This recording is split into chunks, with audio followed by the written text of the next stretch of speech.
So Munzarin, usually তোমার সাথে আমার যখন দেখা হয় একটা ক্যামেরা থাকে, আরেকটা মানুষ থাকে, তার নাম হচ্ছে Rafsan Sabab, right? And the last 2 times you were hosted on water show. তোমার কি মনে হয়েছে যে হোস্ট একটু বায়াস ছিল বা তোমাকে জিতানোর চেষ্টা করছে? বা আমার মনে হয় না, কিন্তু আইমানের ফর শিওর মনে হয়েছে, রাইট? আমার যেটা মনে হয়েছে এটা ঠিক ছিল আসলে। পেব্যাক টাইম কেন? সেটা হচ্ছে যে এই যে আইএলটিএস পরীক্ষাটা তুমি নাও, রাইট? অনেকে পরীক্ষা দিচ্ছে, নাম্বার সবচেয়ে বেশি কে পাইছে? নাম্বার কয়েকজন পাইছে, ভালোই পাইছে। নাম্বার সবচেয়ে বেশি এখনো কেউ পায় নাই, বিকজ নাম্বার সবচেয়ে বেশিটা হবে আজকে। ওরে Ladies and gentlemen, welcome to IELTS Speaking Test with Munzereen Shahid, যেখানে আমি হাইয়েস্ট নাম্বার পাবো। Let's do it. Let's begin. This is the speaking test of the International English Language Testing System, taking place on Thursday, the 6th of March at the 10-Minute School English Center, center number EC 16910. The candidate is Mr. Rafsan Sabab. The candidate number is 092541. The examiner is Munzereen Shahid and the examiner number is 53719. Good afternoon. Good afternoon. Could you please tell me your full name? My full name is Rafsan Sabab Khan. And what should I call you? You can call me Rafsan. All right. May I see your identification, please? Sure. Here it is. All right. Thank you. So, in this initial part, I'd like to ask you some questions about yourself. How do you usually stay in touch with your friends and family? So there are 2 processes. Usually, I would text them on social media. I would use Messenger, or I would call them over phone. So either over phone or through texting. All right. Do you prefer texting or talking on the phone, and why? I would prefer talking on the phone because it feels more warm. It feels like the connection is more genuine. So that would be something that I would prefer, but it doesn't always happen. All right. How has social media changed the way people communicate? Social media in a lot of ways has made it more convenient, but at the same time, I feel like the intimacy is not always there. It feels like sometimes the conversation lacks the warmth, the affection, or the physical touch that we usually would prefer in a conversation. But otherwise, it's more convenient, it's more available, more accessible. All right. Do you think face-to-face communication is more meaningful than online conversations? Absolutely, because when you see your friend or your family member in front of you and you talk to them, you can read their expressions better. Emotions are better expressed, so that feels way more effective. The chance of misinterpretation is lesser. So in that way, I definitely think it's more effective. Alright, এর মধ্যে কিন্তু আমাদের part 1টা শেষ হয়ে গেছে। And part 1-এ আমরা জানি আমাদেরকে কিছু প্রশ্ন করা হয়, এমন কিছু প্রশ্ন করা হয় যেগুলো আমাদের ডে টু ডে লাইফে অনেক বেশি এনকাউন্টার করতে হয়, বা ডে টু ডে লাইফের যেই টপিকগুলো রেলেভেন্ট সেগুলোর উপর বেস করে আমাদেরকে প্রশ্ন করা হয়। এখানে কিন্তু এক্সামিনার প্রেফার করে যে আমাদের অ্যান্সারগুলো যাতে খুব বেশি শর্ট না হোক বা খুব বেশি লম্বাও না হোক, ইউজুয়ালি 3 to 4 সেন্টেন্সেসের মধ্যে থাকতে হয়। সো এখানে কিন্তু আমরা দেখেছি যে রাফসান এই জিনিসটা খুব ভালো মেনটেন করেছে। আমরা রাফসানের বেশ কিছু ভালো পয়েন্টার্স নোটিস করেছি, যেখানে ওর লেক্সিক্যাল রিসোর্সের মার্কগুলো কিন্তু ভালো আসবে। যেমন ও বেশ কিছু লাইনে, বেশ কিছু সেন্টেন্সে ভালো ওয়ার্ডস ইউজ করেছে, যেমন জেনুইন ছিল, একটা ইন্টিমেসি ছিল। তারপরে আমরা দেখতে পেরেছিলাম যে লাস্টের দিকে সে বলেছিল মিস ইন্টারপ্রিটেশন। ওর কিছু ইডিওম্যাটিক ল্যাঙ্গুয়েজও কিন্তু ছিল। আমরা দেখেছিলাম একটা জায়গায় বলেছিল রিড দেয়ার এক্সপ্রেশনস বেটার। তো চিন্তা করে দেখেন, আপনারা কিন্তু কারো এক্সপ্রেশন কিন্তু একটা বইয়ের মতো না যে আপনি সেটা পড়বেন, বাট আপনি কিন্তু ইডিওম্যাটিক ল্যাঙ্গুয়েজ ইউজ করে আপনি বলতে পারেন রিড সামওয়ানস এক্সপ্রেশন। এটার অর্থ কমপ্লেক্স কিছু না, এটা মানে হচ্ছে যে কারো এক্সপ্রেশন থেকে বুঝতে পারা যে ওরা কি বলতে চাচ্ছে বা কি ইমোশন এক্সপ্রেস করতে চাচ্ছে। সো এখানেও কিন্তু তার লেক্সিক্যাল রিসোর্সের মার্কটা ভালো আসবে। আমরা ওভারঅল তার আনসারের মধ্যে ফ্লুয়েন্সি এবং কোহেরেন্সও ভালো নোটিস করেছি।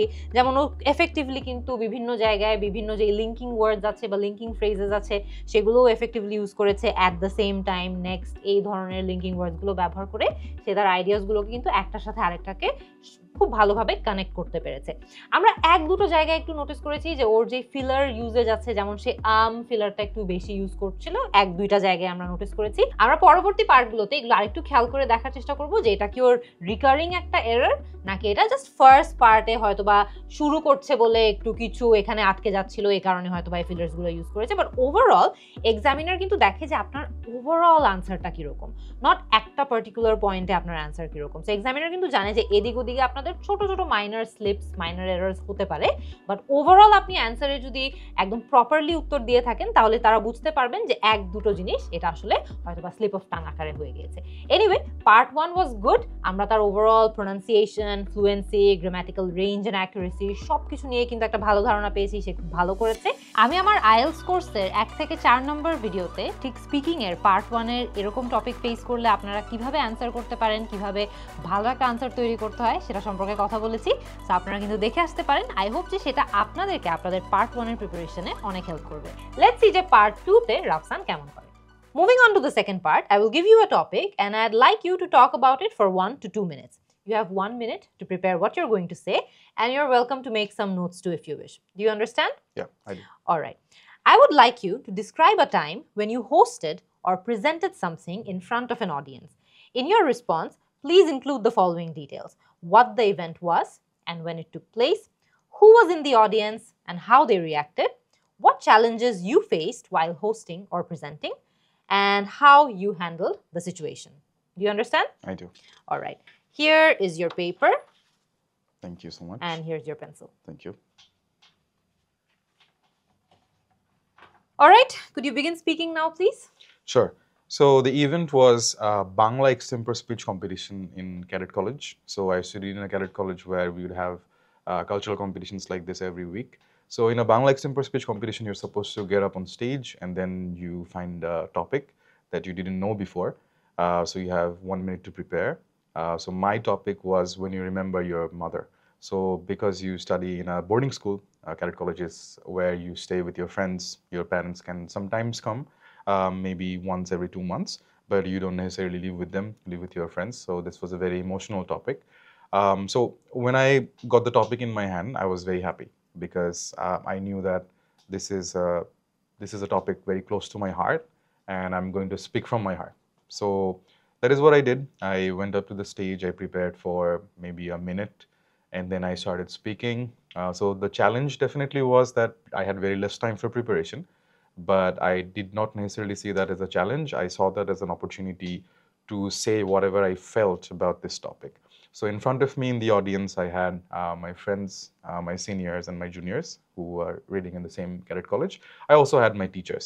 But you see, the topic of speaking about your mother is something that will touch anyone and everyone in the audience. So when I started speaking, when I started talking about my times when I remember her, when I miss her, when I started talking about what my mother means to me and how I sort of generate my inspiration from those emotions, everyone was touched, and there were a few friends in the audience. There were some teachers as well who started crying. So I sort of made them cry. I also made them laugh through the same speech of like 5 minutes, and eventually I got the first position as well. So this event was a very memorable one for me because the topic was sort of critical or difficult, but I made that as an opportunity to speak from my heart, and I also won a prize from the competition.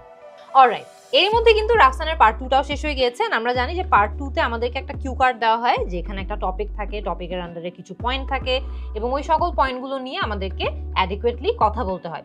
টানা 2 minute কথা বলতে হয়। আমরা রাফসানের একদম ফার্স্টে বলে দেই, তার ওভারঅল টাইমিং ছিল 2 মিনিট 10 সেকেন্ড। সো নর্মালি আপনাদেরকে এক্সামে কিন্তু 2 মিনিট মার্কেই থামিয়ে দেওয়া হবে। সো এটা আপনাদের কিন্তু মাথায় রাখতে হবে যখন আপনারা কথা বলছেন। আচ্ছা, সো রাফসানের টপিক ছিল যে তাকে একটা ইভেন্ট নিয়ে কথা বলতে হবে, যে ইভেন্টটাতে সে হয়তো বা কিছু একটা হোস্ট করেছে, কিছু একটা প্রেজেন্ট করেছে এবং সেটা কি ইভেন্ট ছিল, সেটা কবে হয়েছে, অডিয়েন্সে কে ছিল, এক্সেট্রা। সো আমরা কিন্তু তার অ্যান্সারে দেখেছি যে ওভারঅল প্রত্যেকটা বুলেট পয়েন্টে যা যা বলা হয়েছিল সেগুলো কিন্তু সে অ্যাডিকুয়েটলি কভার করতে পেরেছে। সবচেয়ে ভালো বিষয়টা হচ্ছে যে আমরা যখন অ্যাকচুয়ালি এক্সাম দিচ্ছি এবং আমরা যখন লোকাল কোনো কিছু নিয়ে কথা বলছি তখন সেটা নিয়ে কিন্তু আমাদের কনটেক্সট প্রোভাইড করতে হয়। সো মনে করেন আপনার এক্সামিনার যদি বিদেশি হন, তিনি হয়তো বা নাও জানতে পারে যে নর্মালি আমাদের স্কুল এবং কলেজে বাংলা এক্সটেম্পোর স্পিচ কম্পিটিশনসগুলোতে কি হয়। সো রাফসানের আনসারে কিন্তু সে একদম শুরুতে খুব সুন্দর করে কনটেক্সট দিয়ে দিয়েছে, যে এরকম যে স্পিচ কম্পিটিশনসগুলো হয় এগুলো এত মিনিটের হয়, এখানে স্টেজে যেতে হয়, একটা টপিক নিয়ে কথা বলতে হয়, এক্সেট্রা। সো কনটেক্সট প্রোভাইড করে দেওয়াটা ইম্পর্টেন্ট যখন আপনি আপনার নিজের লাইফ থেকে কোনো কিছু নিয়ে কথা বলছেন বা এক্সাম্পল দিচ্ছেন। So that was very good. আমরা এই পার্টেও কিন্তু রাফসানের অ্যান্সার্সে দেখেছি যে ওর অ্যান্সারসগুলো খুবই ফ্লুয়েন্ট ছিল, কোহেরেন্ট ছিল, ওভারঅল একটা সিকোয়েন্স মেনটেন করেছে, which is very good. So আপনি যখন পার্ট 2 তে কথা বলবেন, it's very easy to get lost. হয়তো বা দেখা যায় যে আমরা একভাবে আনসার বলা শুরু করলাম, আরেক ডিরেকশনে চলে গেলাম, তারপরে কথা বলতে বলতে ওই ট্র্যাকটা হারিয়ে আবারও রিপিটেটিভ কথা বলে কিন্তু আমরা একটা ট্র্যাপে পড়ে যেতে পারি। বাট এটা কিন্তু রাফসানের কেসে হয়নি। আমরা দেখেছি যে সে খুব সুন্দর করে শুরুতে কনটেক্সট দিয়েছে, তারপরে তার আনসারসগুলো বিল্ড করেছে, এক্সাম্পল দিয়েছে। ওর অ্যান্সারে আরেকটা মজার বিষয় ছিল যে সে কিন্তু ফার্স্টে ইভেন্টটা কি ছিল এবং ইভেন্টটা কখন হয়েছিল এটার কথা বলেছে, তারপরে কিন্তু সে অডিয়েন্সে কে ছিল বলার কথা এবং তারা কেমনে রিয়াক্ট করেছে সেটা নিয়ে কথা বলার কথা। কিন্তু ইনস্ট্যান্ট ও যেটা করেছে, ওর গল্পের ফ্লোটা যাতে ঠিক থাকে, ও কিন্তু থার্ড পয়েন্টটা নিয়ে আগে কথা বলেছে যে চ্যালেঞ্জেসগুলো কি ছিল, তারপরে সে গিয়ে বলেছে যে অডিয়েন্সে টিচার্স ছিল, স্টুডেন্টস ছিল, সবাই ইমোশনাল হয়ে গিয়েছে। সো আপনারাও কিন্তু আপনাদের আনসারগুলো যখন ডিজাইন করছেন বা আপনাদের আনসারগুলো যখন ক্রাফট করছেন মাথায়, তখন চাইলে মানে এটা হচ্ছে একদম একদম হার্ড অ্যান্ড ফাস্ট ওরা যেই সিকোয়েন্স দিয়ে দিয়েছে ওভাবেই যে কথা বলতে হবে, ইটস নট ম্যান্ডেটরি। আপনারা আপনাদের গল্পের অ্যাডভান্টেজের জন্য যেভাবে ইচ্ছা সেভাবে সাজাতে পারেন, অ্যাজ লং অ্যাজ ওভারঅল আপনাদের গল্পটা কোহেরেন্ট শোনায়। সো ওর আবারও এই অ্যান্সারে আমরা কিন্তু ভালো ভালো লেক্সিক্যাল রিসোর্সের ব্যবহার দেখেছি। যেমন সে বলেছে জেনারেট মাই ইন্সপিরেশন। চিন্তা করে দেখেন, এখানে কিন্তু ইজিলি বলা যায় গেট মাই ইন্সপিরেশন, বাট ও এখানে বলেছে জেনারেট মাই ইন্সপিরেশন। সো এখানে যেখানে যখন সম্ভব একটু রেলেভেন্ট অ্যাডভান্সড ওয়ার্ডস ইউজ করে দিলে আমাদের লেক্সিক্যাল রিসোর্সের মার্কটা ভালো হয়। আমরা এখানেও কিন্তু তার অ্যান্সারে দেখেছি যে সে ইডিওম্যাটিক ল্যাঙ্গুয়েজ ইউজ করেছে। যেমন একটা জায়গায় বলেছে যে এই স্পিচটা ওর জন্য স্পেশাল ছিল because he wanted to speak from his heart. তো চিন্তা করে দেখেন, আবারও স্পিক ফ্রম ইয়োর হার্ট, এটা কিন্তু লিটারালি যদি আমরা বলি, আমাদের হার্ট তো কথা বলতে পারে না, রাইট? হার্ট তো কথা বলতে পারার কথা না। কিন্তু সে যখন বলছে যে I wanted to speak from my heart, ও মিন করেছে যে আমি একদম মন থেকে যেই কথাটা আছে সেটা বলতে চাচ্ছি। সো আপনারাও যেখানে যখন সম্ভব ঠিক একইভাবে চেষ্টা করবেন যে ইডিওম্যাটিক ল্যাঙ্গুয়েজ ইউজ করতে, ফ্রেজাল ভার্বস ইউজ করতে, সো দ্যাট আপনাদের অ্যান্সারটা কমপ্লেক্স শোনায়, অ্যাডভান্সড শোনায়। So part 2 was very good. Let's see আমাদের ফাইনাল লাস্ট পার্টে, পার্ট 3 তে রাফসান কেমন করে। Alright, you've just told me about a time when you hosted or presented something in front of an audience. Now let's broaden our discussion with some general questions related to this theme. What are the key qualities that make someone a great presenter or host? I think you need a few things in your bag. First of all, you need to be fluent. You need to have a good amount of vocabulary. Like you need to know good words both in Bangla and English. You need fluency. You need good pronunciation. And if you have good eye contact with the audience, that would definitely give you some bonus points. All right. How can public speaking skills benefit people in their personal and professional lives? How I see public speaking is whenever you are talking to someone, maybe you are talking one-on-one, or maybe you are talking to a group of friends, maybe you are presenting a case to your colleagues in office, or you are probably addressing a huge amount of audience. Everything is public speaking. So if you are good at it, you are always able to express yourself better. Whatever ideas you have in your head, once you express it confidently, once you are able to communicate it effectively to the audience, it definitely puts you above everyone else because you appear more confident. Whatever ideas you have in your head, those are communicated. People understand your full potential no matter what subject or what discipline you're working in. So I believe being a good public speaker gives you a huge advantage in both personal and professional life. Great. Do you think confidence is more important than content when giving a presentation? Why or why not? I think both are important, but if you have more confidence, you might get away with not having enough substance or enough content. However, content is definitely a crucial part of it. So let's say if you are giving a small presentation on a topic, you might get away with having just confidence. But if it's an in-depth presentation or a speech in front of an audience who knows really well about that topic, you won't be able to get away with just confidence. You need both content and confidence. So I believe there should be a balance, but it really depends on who's there in the audience, what is the context of that presentation or speech, and the overall situation. Okay. How can someone overcome nervousness when speaking in front of an audience? I believe there are some preparations involved. Say, for example, the first few points that I mentioned in the first answer, you need to be fluent, you need to have a good vocabulary, you need to have confidence while speaking. But the more times you get up on stage, the more times you deliver a speech, the more you seize an opportunity anywhere and everywhere, you get a microphone, you see an audience and you have a chance to speak. The more you speak, the more you deal with this problem of nervousness. So I believe it's a process. It doesn't happen overnight, but the more times you do it, you feel lesser and lesser nervous in the process. All right. In what ways does humor or storytelling help engage an audience? I believe every audience, you need to approach them like they're human beings. So as human beings, we always like being entertained. So entertainment can come through different ways, but humor or emotion are two very effective ways to engage someone into a conversation. So usually when we are speaking to any audience, any human beings, if you're just being informative, if you're being just straight to the point, sometimes they might not be receptive enough. But when we present our case or our story in the form of humor or in the form of a beautiful story that is easy to follow, usually the audience is more receptive.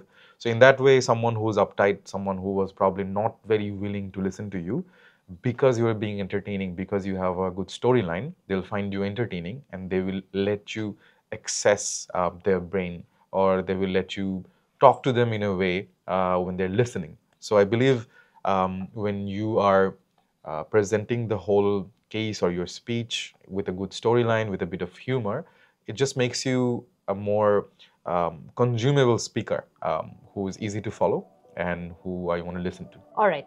Thank you very much, Rafsan. This is the end of your IELTS speaking test. Thank you so much. এরই মধ্যে আমাদের কিন্তু part 3টাও শেষ হয়ে গিয়েছে এবং part 3তে কিন্তু আমরা আবারও রাফসানের কিছু ভালো ভালো প্লাস পয়েন্টস নিয়ে ফার্স্টেই কথা বলবো। সো যেমন দেখবেন যে ওর ইডিওম্যাটিক ল্যাঙ্গুয়েজের ইউজের কিন্তু ওভারঅল এক্সপ্রেশনটা আমরা এখানেও পেয়েছি। ও এখানে বলেছিল যে you need to have a few things in your bag. এটা কিন্তু সে ইডিওম্যাটিক্যালি মিন করেছে যে আপনি একটা ভালো প্রেজেন্টার হতে হলে, একটা ভালো হোস্ট হতে হলে আপনার বেশ কিছু স্কিল সেট থাকতে হবে বা বেশ কিছু স্কিল সেট আপনার ব্যাগে থাকতে হবে। সেখানে কিন্তু আসলে লিটারালি ব্যাগে থাকা মিন করা হয়নি আবারও, বাট ইট জাস্ট মিনস যে আপনার কিছু স্কিল সেট প্রয়োজন। আচ্ছা, তারপর আমরা আবারও দেখেছি যে সে কিন্তু ভালো ভালো ফ্রেজেস ইউজ করেছে, যেমন সিজ অ্যান অপরচুনিটি ছিল। তারপরে তার ওভারঅল আরেকটা আমরা এরকম ভালো ফ্রেজের ব্যবহার দেখেছি, অ্যাক্সেস ইয়োর ব্রেন। ও বলেছিল যে অডিয়েন্সের সাথে কিছু কিছু কাজ করতে হবে so that you can access basically their brain. So এখানে কিন্তু এখানেও আমরা দেখেছি যে ওভারঅল সে ভালো ফ্রেজাল ল্যাঙ্গুয়েজ বা ভালো ইডিওম্যাটিক ল্যাঙ্গুয়েজ ইউজ করেছে। ওর ওভারঅল ভোক্যাবুলারিও এই সেগমেন্টটাতে ভালো ছিল। যেমন আমরা দেখেছি যে সে ওর ওভারঅল কমপ্লেক্স সেন্টেন্সেসের ব্যবহারটা আগে ফার্স্টে বলি, বিকজ ওইটার সাথে তার ভোক্যাবুলারি ইউজেসটাও ইজ লিঙ্ক। বিকজ ওইখানে যতগুলো সেন্টেন্সেস বলেছে আমরা দেখেছি যে কোনোটাই কিন্তু ওভারঅল সিম্পল সেন্টেন্সেস যে শুধু ছিল তা না। ওর যেই সেন্টেন্সেসগুলো ছিল সেগুলো কিন্তু সে at length different types of sentences use করতে পারছিল। সো কমপ্লেক্স সেন্টেন্সেস দেখেছি আমরা, কম্পাউন্ড সেন্টেন্সেস দেখেছি আমরা, ওভারঅল সিম্পল সেন্টেন্সেসও যেখানে যখন প্রয়োজন সে ইউজ করেছে। এবং এইটা করার জন্যই কিন্তু ওভারঅল ওর ভোক্যাবুলারিও প্রয়োজন ছিল। আমরা দেখেছি যে সে লিঙ্কিং ওয়ার্ডস ইউজ করেছে, হাউএভার এক্সেট্রা, যেগুলোর দ্বারা ও অ্যাকচুয়ালি এই সেন্টেন্সগুলো কনস্ট্রাক্ট করেছে। অ্যান্ড ওভারঅল তার অ্যান্সারে যেই কোহিশনটা থাকার দরকার সেই কোহিশনটা নিয়েও সে কথা বলতে পেরেছে বা এক্সপ্রেস করতে পেরেছে। আমরা টুকটাক কিছু জায়গায় ওর ছোট ছোট প্রোনাউন্সিয়েশন স্লিপস নোটিস করেছি। যেমন আমরা দেখেছি যে ও একদম শুরুতে যখন ভোক্যাবুলারির কথা বলছিল ওর উচ্চারণটা এখানে মাইনার স্লিপ দেখেছি আমরা। লাস্টের দিকে এসে ও কনজিউমেবল না বলে ওখানে কনজিউমেবল বলেছিল। সো ওই জায়গাটাতে আমরা মাইনার একটা স্লিপ নোটিস করেছি। বাট অ্যাগেন আপনার এক্সামিনার কিন্তু এটা নিয়ে খুবই অ্যাওয়্যার যে আপনি ওভারঅল অ্যান্সারে যদি মোটামুটি একদম ভালোভাবে ফ্লুয়েন্টলি কথা বলে থাকেন তাহলে এক দুইটা জায়গায় যে স্লিপগুলো হয় এগুলো কিন্তু অ্যাকসেপ্টেবল, সমস্যা নেই। আমরা তার অ্যান্সারে কিন্তু এখানেও খুব ভালো ভালো ভোক্যাবুলারি ইউজেস দেখেছি, যেমন রিসেপটিভ, আপটাইট, এই ধরনের যে ওয়ার্ডসগুলো আছে এগুলো কিন্তু নর্মালি আমরা দেখা যায় যে এগুলোর বদলে সিম্পল ভোক্যাবুলারি ইউজ করলেও হয়ে যেত। বাট অ্যাগেন সেখানে ইউজ করেছে ওর ওভারঅল মিনিংটা এক্সপ্রেস করার জন্য ভালো জায়গায় ভালো ভোক্যাবুলারি ইউজ করেছে। সো আপনাদের কাছেও আমাদের অ্যাডভাইস এটাই হবে যে আপনারা যখন আইএলটিএস স্পিকিং টেস্ট দিচ্ছেন আননেসেসারিলি কিন্তু অ্যাডভান্সড ওয়ার্ডস ইউজ করা ইজ নট দ্য গোল, বা আননেসেসারিলি আপনার একটা ফেক অ্যাকসেন্ট তৈরি করাও ইজ নট আ গোল। আপনার যেটা চেষ্টা করতে হবে হচ্ছে যখন যেখানে রেলেভেন্ট সেখানে রেলেভেন্ট ওয়ার্ডস ইউজ করা, and of course advanced word use করলে সেটার মিনিংটা জেনে ইউজ করা। কারণ দেখা যায় অনেক সময় আমরা অ্যাডভান্স ওয়ার্ড ইউজ করার প্রেসারে ইউজ করি বাট সেটার মিনিং নিয়ে সার্টেন থাকি না। So of course use words only when your 100% certain যেটার অর্থটা কি এবং এটা এই সেন্টেন্সে অ্যাকচুয়ালি ইউজ করাটা সঠিক হচ্ছে, তখনই ইউজ করবেন। ওভারঅল আমাদের স্পিকিং টেস্টটা খুবই ভালো গিয়েছে। আমরা রাফসানের এখানে দেখেছি যে ফ্লুয়েন্সি, কোহেরেন্স, গ্রামার, প্রোনাউন্সিয়েশন সব অ্যাসপেক্টসেই সে ভালো করেছে। আই হোপ যে আপনারা এই স্পিকিং টেস্ট থেকে নিজেরাও কিভাবে স্পিকিং টেস্ট দিতে পারেন এই ধরনের টপিক ফেস করলে সেটা শিখতে পেরেছেন। আইএলটিএস পরীক্ষায় ভালো করতে হলে কিন্তু শুধু স্পিকিংয়ে ভালো করলেই হবে না, ওভারঅল রিডিং, রাইটিং, লিসনিং সবগুলোতেই কিন্তু ভালো করতে হবে। তো আমি আমার আইএলটিএস কোর্সে কিন্তু 4টা সেগমেন্টেরই কমপ্লিট প্রিপারেশন কিভাবে আপনারা ঘরে বসে নিতে পারেন সেটা সম্পর্কে আলোচনা করেছি। এন্ড অফকোর্স 4টা সেগমেন্টের ফুল প্রিপারেশন নেওয়ার জন্য আপনাদের যা যা প্রয়োজন, ভিডিওস, লেকচার শিট, বুকস সবকিছু কিন্তু এই কোর্সটার ভিতর রয়েছে। আমার কোর্স সম্পর্কে আরো বিস্তারিত জানতে ক্লিক করুন এখানে, এবং আইএলটিএস স্পিকিং রিলেটেড এরকম আরো অনেকগুলো যে ভিডিওস আমরা তৈরি করেছি সেটা দেখার জন্য ক্লিক করুন এখানে। আরো জানতে কল করুন 16910 এই নম্বরে।